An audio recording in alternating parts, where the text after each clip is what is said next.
Allah says very clearly, after saying, وَأَن لَيْسَ لِلْإِنسَانِ إِلَّا مَا سَعَى, okay, that man will not have anything except what he strove for, okay, what he earned, okay. And then Allah also says that on that day, he will see what he strove for, okay. He will not only see his striving, but then he will be given a full reward in Surah Al-Najm. Now, you imagine, you could go through what in this world will be classed as going through hell and coming back to achieve something even simple. And no one would understand what you went through and no one would really care. They would just look at the result. And they couldn't reward you for all of that effort. Yet Allah knows every moment of your life and what you went through. And on that day, سوف يجزاه الجزاء الأوفى, يعني he will be given his reward in full. You imagine that. Allah knows every moment that you went through, every hardship that you went through, every trial. And it may not have been such a big trial for someone else, but for you it was massive. You know, like those who are not used to fasting and they're fasting these long days now, longer than they were in Ramadan. So they find it very difficult and there's so many temptations and they turn away from everything and they fulfill their fast like Allah wants them to fast. They do that. وَأَنَّ سَعْيَهُ سَوْفَ يُرَى. He will see his striving, Allah says. He will see it. All of that striving, Allah knows it. And Allah is going to reward you in a full way. Not only what you deserve, but much more than that. Now, no one can do that except Allah, because no one has this kind of knowledge. The only one who actually knows what you went through, apart from yourself, is Allah. So, success with Allah is actually very different to what success is here in this world. Success with Allah is you strive and you do your utmost to adhere to what Allah wants from you. That's it.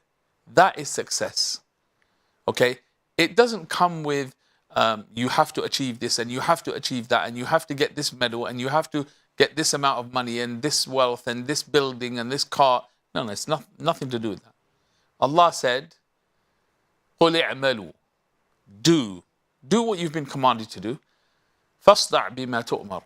Yani stand up and execute the commands of Allah. Do what you've been commanded. That's it. As for the result, are you going to establish something massive and this is going to have huge consequences for the rest of mankind and leave a legacy? That is up to Allah. Upon us is only the work. And Allah rewards for the effort. Now, the other element before we move on to a break is GCSE and A-level exams are coming up. Yeah. And as a teacher, I'd like to ask you, most of us students, inshallah, will do very well, but some of the students may not perform very well. And there is a concept in the family, if you don't get the good grades, that's it, done, failure. You won't do anything in life. You won't achieve anything in life. That mindset surely needs to change. Yeah, I think you need to put everything down to one set of exams, GCSEs, A-levels, even degree, even a master's, a PhD. This is no longer the world we live in. There may have been a time where these things were the ultimate or most important thing in our lives. That's correct. There may have been a time like that. It's not the case anymore. Education doesn't have that value out in the real world. How many people do we know who didn't get such a great education and then they went out there and they started businesses and they're doing very well for themselves, okay? Known in the community. Millionaires, billionaires who were dyslexic, who had problems with the academic side of education. Correct. So that is not the be-all and end-all. And for us, we need to take a lesson. Now, my dear viewers, Sheikh is giving us a reminder, and this is one thing that we have to learn from here, that, as he's mentioned, if the conclusion is that success is, we have to understand the success in its true meaning. And the problem with us as human beings, we understand, as you've mentioned, success means how many buildings have I got? Yeah. How many properties do I own? What is my bank balance? And in terms of result, also another thing I'd like to add, your cousin has got an A Yeah, star. this is a big one, isn't it? Your brother has got an A star. Your sister has got into a medical college. So you have to go and do something similar, if not the same. Yet the Prophet ﷺ, you look at him and he lifted people. You know, he was, yani, he would look at someone and it's as if he sees through their soul. And he would see the qualities that they have and he would nurture the goodness in them. Yani the basis was everyone has to have this good, moral, upright character. And then on top of that, he would see the skills that this person had in front of him and he would refine that person and make them excel in that which was appropriate for them. Not force them into a box. So based on individual capacity as well. And Yeah. we should not push our dreams and vision that we couldn't achieve as parents, as father or mother, that we want to make sure that our children achieve that. So Yeah, that's also not fair. this is something we shouldn't do. You know, notice and appreciate the greatness in your child and help them, nurture them in that direction. Excellent. Jazakallah khair. Sheikh, inshallah, we'll continue our discussion. But of course, it's important to take your phone calls. And of course, thank you so much for sending us your question through our WhatsApp and of course on our social media platform. Inshallah, we'll be taking those questions after a short break. You're watching Ask Eman live on Eman Channel. Thank you very much.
Welcome back. You're watching Ask Eman live on Eman Channel Sky 757 in conversation with Sheikh Shaqur Rahman. 023-515-0757 our studio number, 079-16841483 our WhatsApp number. Now, Sheikh, let's start with the first generated question, and that is from Brother Uthman. He's asking, when praying on a chair in Jamaat, are my feet supposed to be in line with the row or the back leg of the chair? Okay. Alhamdulillah, wassalatu wassalamu ala rasulillah. In terms of your feet, when you're sitting on a chair, like I'm sitting on a chair now, you know, the chair has these four legs, the back legs here, and when you're sitting on the chair, your feet are going to be here. So no matter what you do, you're not going to be able to take your feet further back than the front two legs. So if you have now placed your chair in such a place that the two legs, so where your feet are at the level of the row, then you're going to cause problems for the row behind you, and you're not going to be in line with them. So, you will put the chair, so the back legs of the chair are at the end of the row, in line with everyone else when they stand up, and you will be sitting on the chair. So that is the norm. Because if you do anything other than that, you're going to mess up the rows behind as Correct. well, and the person behind you won't be able to pray. Okay, so just keep it like that, and then in that regard, you know, people who need to sit down, you know, they need to sit down because perhaps they have a knee injury and they can't sit on the floor, or they have a problem with their toenail or toes. And therefore they can't sit in the tashahhud position, you know, the sitting in the second rak'ah or the fourth rak'ah. Yet they're going to pray sitting. For those people, they should remember to try to stand up in the prayer as much as possible. You know, if you're able to stand, then what is mandatory upon you, according to all of the jurists, okay, all of the different madhahib, if you are able to stand, and obligatory prayer, you must stand. So begin the prayer standing. And then when you need to sit down, you know, in the tashahhud time, whatever it is, because of your knees or because of your feet or whatever the injury is, then sit down at that point. Because you see a lot of people who are able to walk, able to move around. You see them doing all types of other things. And the injury prevents them from certain motions in the salah and not all of the standing.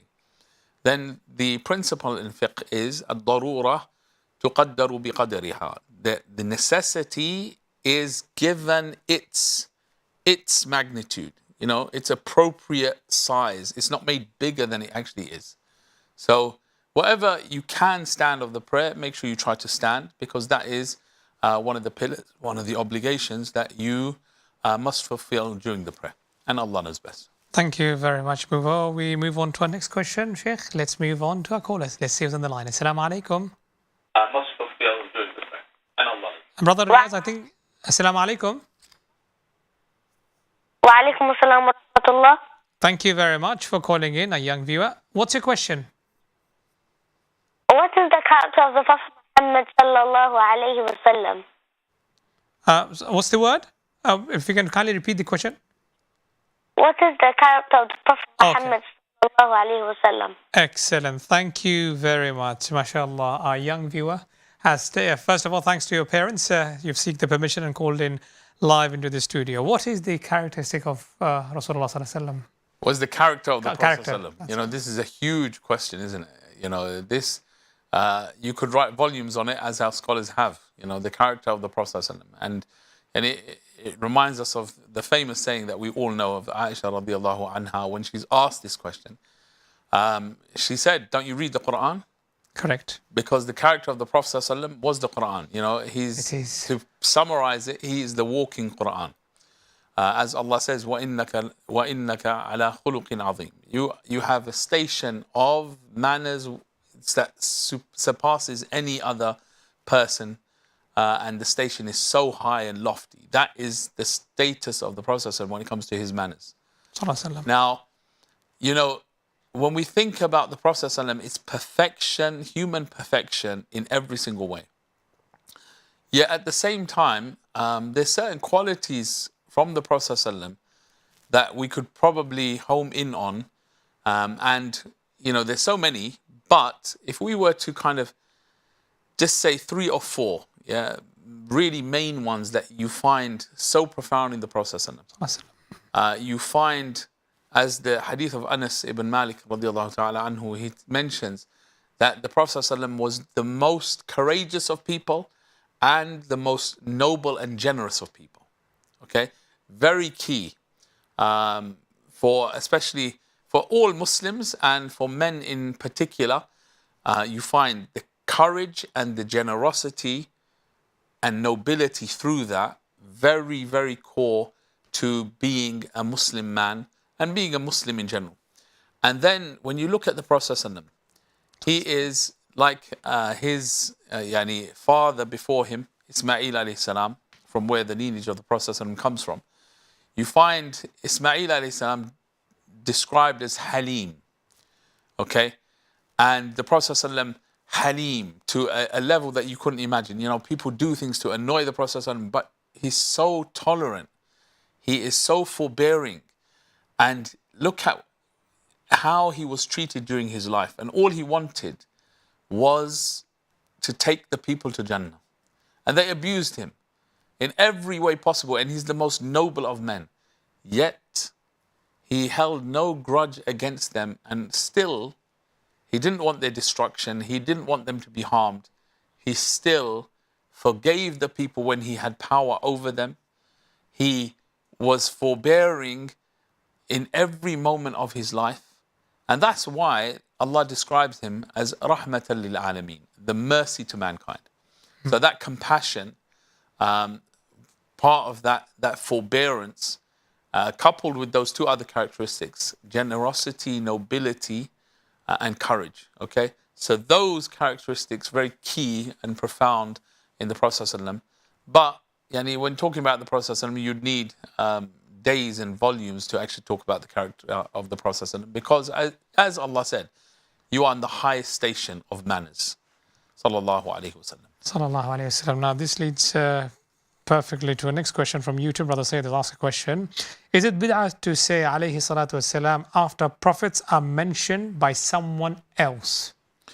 Alayhi salam is a dua that you're making for whoever you're speaking about, whoever you're directing it towards.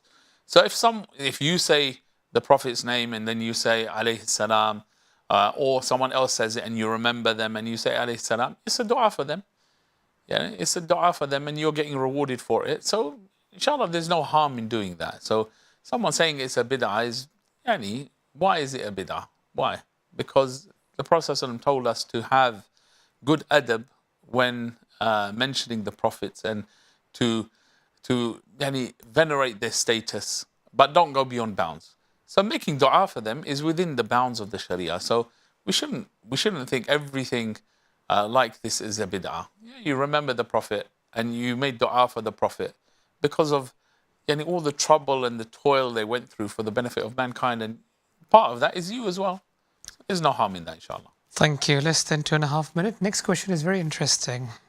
Assalamu alaikum. Can a woman give zakat to her husband? Oh, can a woman give zakat to her husband? Why do you say this is very interesting? I've never come across this question. Really? Yes. Okay, let's look at it. Right, a woman has money. Okay, even if a child has money and they have enough money for the nisab. Okay, so the threshold is met in terms of zakah. That zakah has to be given. So whether it's a man, woman, child, if you have or you meet the threshold of zakah, you have to give zakah on that money. Okay, so it's due. So it doesn't matter if it's a woman or a man. Correct. Okay. Now, who can you give zakah to? This is the key. Right, you have 8 categories of people mentioned in Surah Tawbah. Okay, and from them are the poor, Miskeen, fuqara, miskeen, fi sabilillah, etc. So you have all these 8 categories mentioned. Right. You cannot give zakat to someone who is dependent upon you. Meaning, that it's obligatory for you to look after them. So a husband, it's obligatory upon him to provide for his wife. Correct. And it's obligatory on the parents to provide for their children. Okay?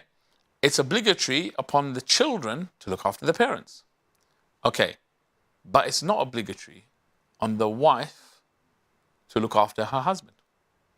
Okay. Okay? That's right. So there's no obligation there.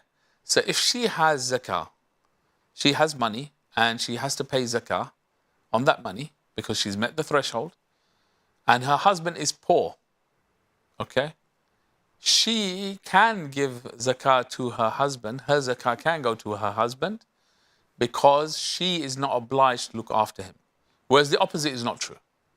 Okay? So let me understand. So husband cannot pay zakah to his wife. Yeah, his zakah cannot go to his wife. The wife Why not? Why can't it go to his wife? Because she is dependent. Yeah, he has to. He has another obligation to look after her. Correct. Now, but the vice versa, because it's optional, so she she has no obligation whatsoever. She doesn't have that burden on her at all. Okay, I'd like to continue this question, inshallah, after a short break, my dear viewers. You're watching Ask Eman live on Eman Channel. Thank you very much.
Welcome back. You're watching Ask Eman live on Eman Channel Sky 757 0203 515 0757. Our studio number 07916841483. Our WhatsApp number, and of course we are streaming live on our Facebook page as well as on our YouTube channel. So please feel free to leave your questions below in the comment section. Inshallah, if time is there, we will try our level best to take as many questions as possible in conversation with Sheikh Shaqur Rahman.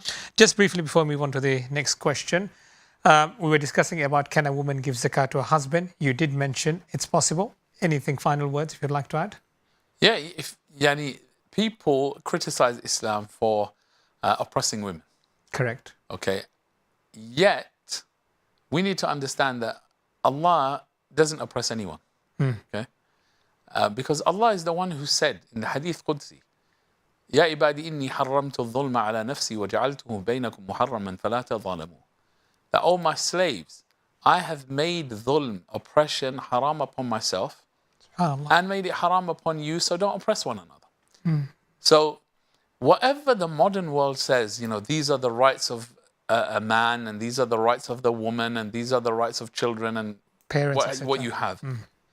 No, actually, you don't understand the value of what Allah created in the first place. So how could you know what rights they deserve and what rights would balance the whole of creation? You can't know that because you're deficient in knowledge. Allah is the all-knowing. He has appropriated the rights to bring harmony in the universe. So Islam gives everyone their due rights. And you see, Allah looks after women. Allah has legislated that women need to be taken care of, honored, dignified. And mankind in general needs to be honored and dignified. This is Islam. So that's what I have to say here. And Allah doesn't make us lose our material wealth. He protects our rights when it comes to material things and spiritual things and everything else. This is Islam. Jazakallah khair for clarifying. And my dear viewers, just a disclaimer, we're discussing, it's a spiritual show, and of course our sheikhs and our guest always gives us guidance according to the Quran and Sunnah. If you do have any confusion, if you do have any further concern, or if you'd like to ask any question along the lines, then please, by all means, you can pick up the phone and dial 0203 515 0757. Moving on next to callers. Let's see who's on the line next. Assalamu alaikum. You're live. Brother Bilal, can you hear us? Yes. Yes, I am hearing. If I can kindly request you to please speak up. The line is slightly faint. Can you hear us clearly? Yes, I'm hearing okay, you excellent. Clearly. Thank you. We can hear you now clearly. Go ahead, my dear brother. Okay, thank you, brother.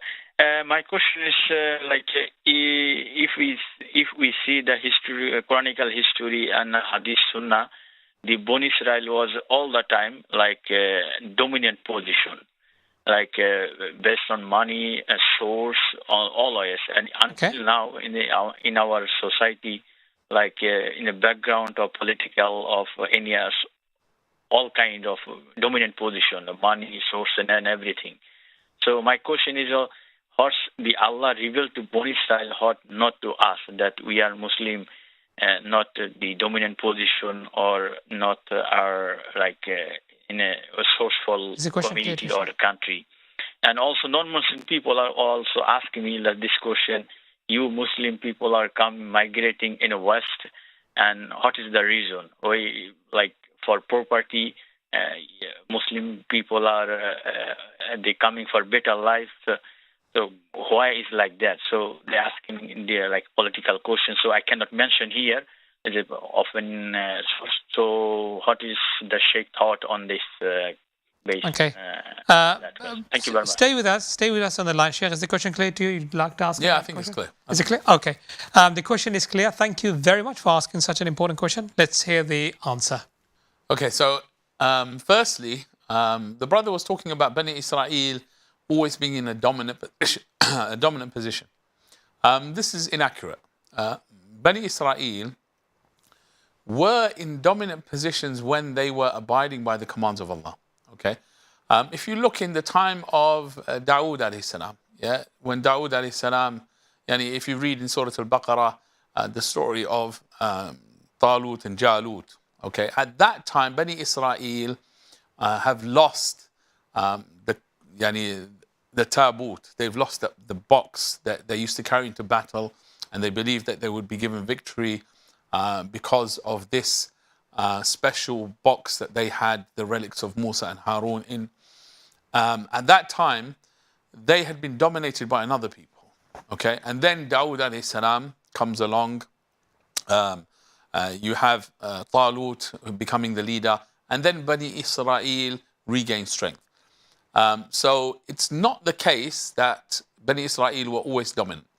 Okay, so they went through phases, and it's not because they had wealth that gave them that dominance. It's when they adhered to the commands of Allah, they were given dominance in the land. Okay, that's the sunnah of Allah. Then Allah chose to relegate them because they had so many chances to fulfill the commandments of Allah, and they turned away from the blessings of Allah. So Allah replaced them with a new ummah, the ummah of Muhammad sallallahu alaihi wasallam.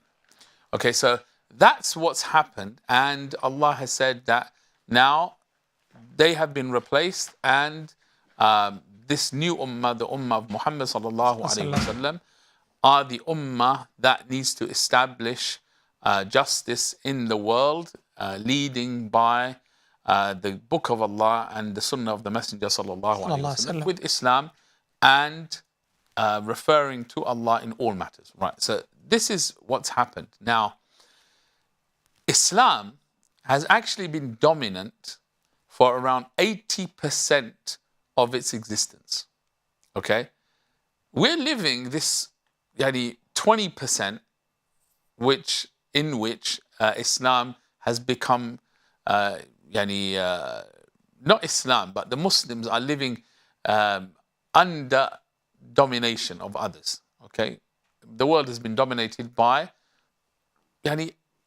anti-Islam, if you like, Islamophobia, non-Islam, however you want to term it.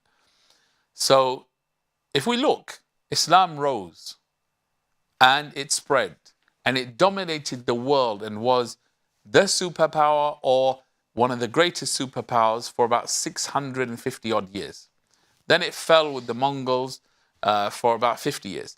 Then it rose up again. 50 years, this civilization comes about again to rule for another 600 odd years.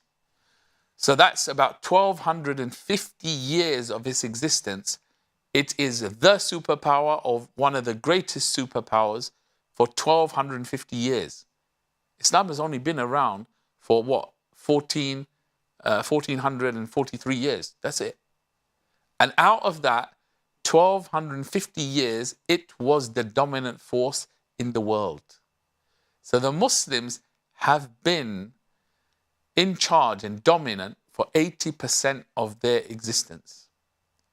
So those are the accurate, that's the accurate history of Islam. That's our legacy. That's where we come from. We're living this time because, the Muslim empire fell because Muslims started to move away from Islam. The spirit of Islam and even the character of Islam and the practice of Islam. And we see that. We all know that. Now, when you go to and deal with another Muslim, in the back of your mind, you're thinking, I'm going to get cheated here. I'm going to get conned. That's not Islam. When the Prophet ﷺ, he said very specifically, إِذَا ضَاعَتِ الْأَمَانَةِ فَانْتَظِرِ السَّاعَةِ. If people's being trustworthy perishes and you can't trust people anymore, then just wait. The hour is around the corner. Okay? That's that's how it feels now, because you can't trust people, even when they are Muslim, because they're not living Islam. Whereas Allah said, when Islam is actually your way of life, O Muslims, when you live according to the divine revelation, Allah has promised us that He's going to give us establishment in the earth. Look in Surah An-Nur, you find it, the promise of Allah. وَعَدَ اللَّهُ الَّذِينَ آمَنُوا.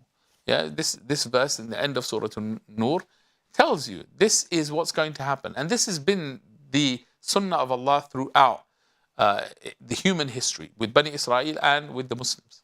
Just to clarify, because we have, alhamdulillah, non-Muslim viewers as well, if any Muslim emperor or ruler have done anything wrong, that should not fall on Islam, but the individual itself. Is that correct? Yeah, that's not only for rulers, but that's for every person. Yani, Islam cannot be judged according to what Muslims do.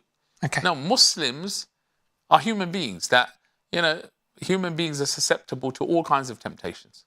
And that's every human being, whether Muslim or non-Muslim. Now, Islam should be judged on what it is, okay? But yes, people will see Muslims and say, yeah, they represent Islam. But whether they are a true representation of Islam or not depends on whether they are following what Islam has legislated. And this is in its pristine condition from the time it was revealed until now. It's there, okay? It's recorded. It's been carried and will be carried until Yawm al-Qiyamah. Thank you very much for that, inshallah. A lot of questions inshallah, we need to ask, and we'll be back again after a short break. Thank you to all our viewers who are sending us questions either on YouTube or on our WhatsApp. Inshallah, we'll try our level best to answer as many questions possible, inshallah, in our next segment. You're watching Ask Eman live on Eman Channel, or 203-515-0757, our studio number 07916841483. Do stay tuned with us. Thank you very much.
Welcome back to the last segment of Ask Eman, live on Eman Channel in conversation with Sheikh Shaqur Rahman. 0203-515-0757, our studio number 07916841483. Of course, we are streaming it live on our Facebook page as well as on our YouTube channel. Thank you to all of you who are asking questions on our YouTube and of course our WhatsApp number, on our WhatsApp number as well. And don't forget to like, share, comment and subscribe to all our platforms, including Facebook page and our YouTube channel. Sheikh, next question.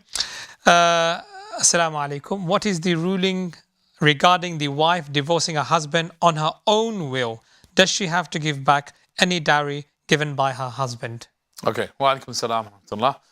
Right. So let's get a couple of things straight. And I'm going to try to be quick because it's the last segment and try to get through as many questions of yours as we can. So firstly, let's understand a wife cannot divorce a husband in Islam. Doesn't happen. It's not called divorce. The wife asks the husband, please release me from the marriage, and in exchange for releasing me from the marriage, I will return to you normally the dowry that was given to me.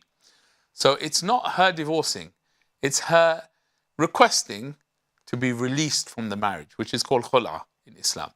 So this is how it works. So he says, yes, I agree, and then they finish the marriage on this basis, and it's a khul'a where she's being released from the marriage. So who's doing the releasing? It's still the husband, okay? Because uqdatul nikah, or the nikah, is in the hands of the husband, okay? Marriage can end by him divorcing. It can end by her requesting to be released from the marriage and him accepting that.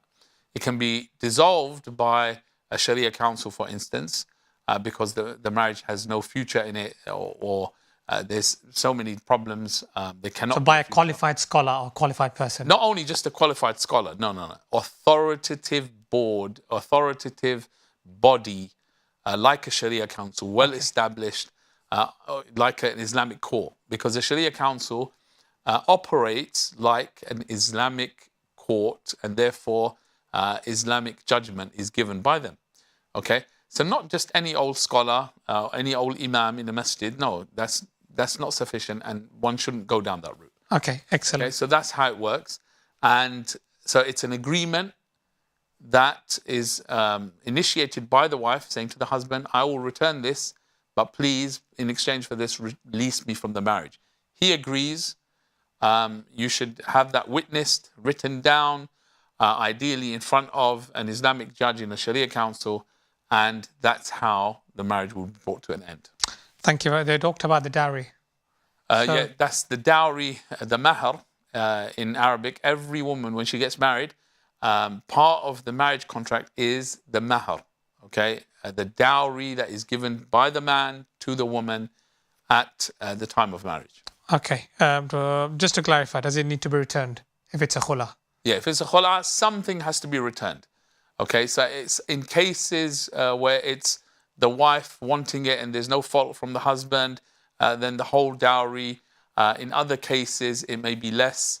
It may be more depending on what's happened in the marriage, okay, and what the actual dowry was, etc. But the technicalities, you would have to go to an Islamic judge in a Sharia council, well-established Sharia council, not any old Sharia council, because not every one of them is well-established and has proper procedures which you can actually trust and follow through with. Thank you very much. Just a disclaimer, obviously these are generic discussions, so please do not take it as a conclusive remark. For individual cases, as Sheikh has mentioned, do seek one-to-one advice and guidance from Sharia Council and then take the necessary steps. Now, before we move on to the caller, Sheikh, this is an important question from YouTube.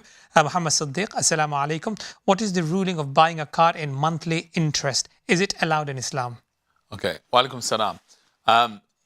We know in Islam, you can't take a loan where you take an amount of money and then over a period of time, a long period of time or a short period of time, you pay back more money than you took. So I take £100 from you, but I return £110. Yeah. That is not allowed. So that, we know, is simple interest. We can't do that. Right. So that kind of money for money transaction where there's a difference in the amount of money because of the time or just a difference in the amount of money, that is riba, not allowed. Okay. Right.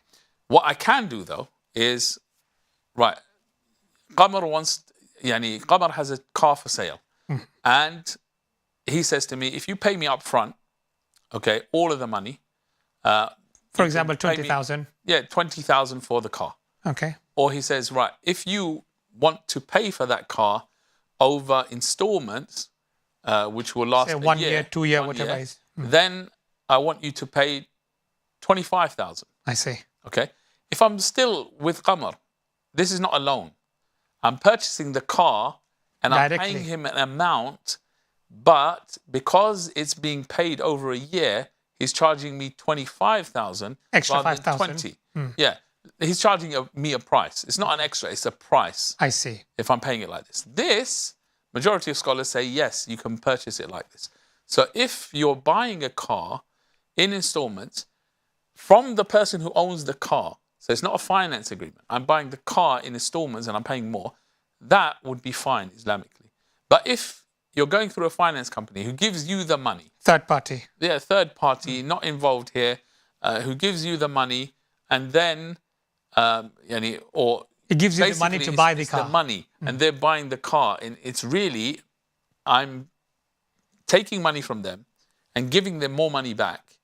That is not allowed. So taking money, borrowing money from the finance company and giving it to the car company, but then again, in return, I'm giving the finance company More money. more money. Yeah, So that's not allowed. That's not allowed. Okay. That's not allowed. Jazakallah khair. Now, before we move on to the next question, let's move on to our callers. Next on the line, Assalamu alaikum. You're live on Ask Eman. Assalamu alaikum. Wa alaikum salam wa rahmatullahi wa barakatuh. Thank you very much for calling in. Your question, please. I'd like to ask Sheikh if it's okay to count my afkar just using my fingers. If like I want to do 1,000 istighfar per day, and maybe I would like to do a certain number of salutations to the Prophet sallallahu alaihi wasallam. Is it okay? Because I had someone saying you can't count. Is it clear to you? Okay, sister, it's perfectly fine to count, and counting on your fingers, the Prophet ﷺ has mentioned that your fingers, when you count on them, they will testify for you on the Day of Judgment. So this is a blessed action which our scholars have been doing for all the duration of Islam. Okay, so counting on the fingers is the norm. Some people count on the beads. Some people count on the electronic counters or the clickers. Whatever. If you have a target, it pushes you to do more. If you don't count, you keep doing it, but you won't push yourself to that nature. If you have in your mind, right, I want to do 1,000, you will push yourself more. If you don't have this number in your mind, I want to do a certain amount, you'll do some, and then you'll get tired, and then you'll stop. But if you have a target, even when you get tired, you'll push yourself further because you have a target to reach. Thank you very much. Brother Salim is asking a generated question. You'll be seeing that question live on air if it's possible. What is the ruling on doing good deeds that involve also getting paid and having benefits in this world? Okay, so a good deed done that is purely for the hereafter has more reward in it than a good deed done where you benefit something in the dunya sense as well. Okay, both of them are good. Both of them get you reward in this world. But when you do a deed that has no tangible dunyawi benefit, then it's more likely that your intention will be purer for that good deed. And definitely, because it's purely for the hereafter and nothing from the dunya, you're going to get more reward in that sense than if you did that deed and you got something for it in this world. But it doesn't negate getting reward. It just means maybe the reward will be less because you get a dunyawi benefit from it as well. And Allah knows best. Thank you very much for that. Next question, we'll take, it's a combination. I'll take it from WhatsApp and YouTube as well. Assalamu alaikum. How far can a woman travel without a mahram? I've been advised I would not leave my hometown without a mahram. And the question, connecting question on YouTube, Brother Abdul is asking, do old women can go to Hajj or Umrah without mahram? Okay. To be on the safe side of these, in this issue, one should only travel a distance where you would be able to shorten your prayer, okay, with a mahram. Any woman should travel with a mahram if she's going a distance where she could shorten her prayer. So if you would shorten your prayer in that journey, Make sure you have a mahram with you on that journey. This is the safest opinion, and this is something that will secure you and keep you safe and protected, and so many other benefits in Islam. And this is why Allah has legislated that a man needs to be there to look after you and care for you in moments that you will be vulnerable. And every woman knows when you're traveling and you're out and you're going long distances, you're vulnerable. You're more vulnerable than you would normally be. Okay? So Allah said, you know what? When women are vulnerable, I will mandate that they have one of their male relatives who is a mahram for them, who will look after them and care for them. Jazakallah khair for that. Time is up. A lot more questions are there. A lot of questions are there, in fact. But unfortunately, time is up. But inshallah, looking forward to seeing you again in our future episodes, hopefully, inshallah. May Allah forgive us for not being able to get through all of the questions, and reward the brothers and sisters for asking them. And one of the other sheikhs will answer, inshallah. Inshallah. Well, this will come to the conclusion of our today's discussion. You can watch the repeat of this program either on Sunday or Monday, videos on YouTube or on our Facebook page. Please don't forget to like, share, comment and subscribe. Wassalamu alaikum wa rahmatullahi wa barakatuh.